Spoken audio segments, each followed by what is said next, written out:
আমি দুধটা জাল দিয়েছি, 500 দুধে হাফ করে নিয়েছি, 1 পোয়া মতো দুধ জাল দেওয়া হয়ে গেছে। আমি আজকে আমের পুডিং বানাবো। আমের পুডিংয়ের জন্য আমি এরকম 2টো পাকা আম নিয়েছি।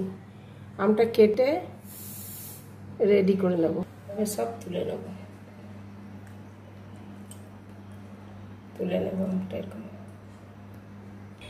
এটা মিক্সিতে আমি রেডি করে নেব। জল দিলাম, এরপর দুধটা আমি অর্ধেকটা দিয়ে দিলাম। চিনি দেবো 4 চামচ।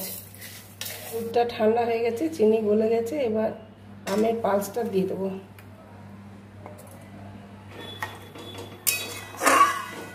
ছাঁকতে ভুলে গেছি বন্ধুরা, ছেঁকে নিচ্ছি। এটা আমি নামিয়ে নেব। এটা দিয়ে ছেঁকে নিলাম। জলটা চাপিয়ে দিয়েছি, গরম হতে দিলাম।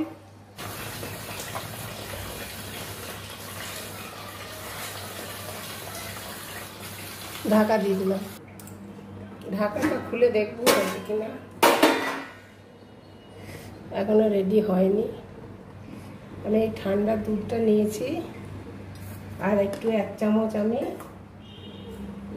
আমার কাছে আগার পাউডার নেই, অ্যারারুট দিয়ে দেবো 1 চামচ। 1 চামচ অ্যারারুট দিয়ে দুধটার সাথে মিশিয়ে রেখে দেবো। নামাবো। এটা ঠান্ডা করতে দিচ্ছি।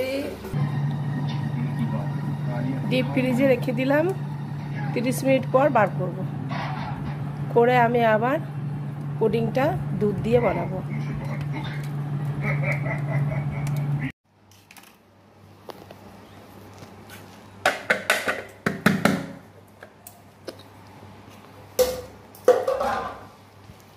নিচে হয়ে গেছে। এটা আমি এবার কেটে নেব।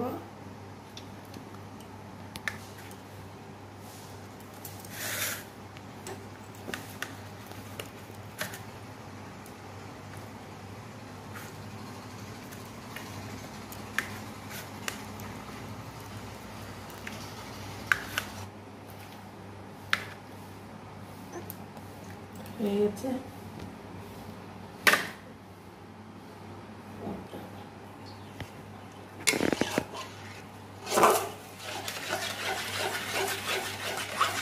আমি এই দুধটা ঢেলে দিচ্ছি। দুধে আর ভুলে যাই। পুডিং বন্ধুরা যদি ভালো লাগে লাইক শেয়ার সাবস্ক্রাইব করবেন। আমি প্রথমবার বানালাম। রেডি।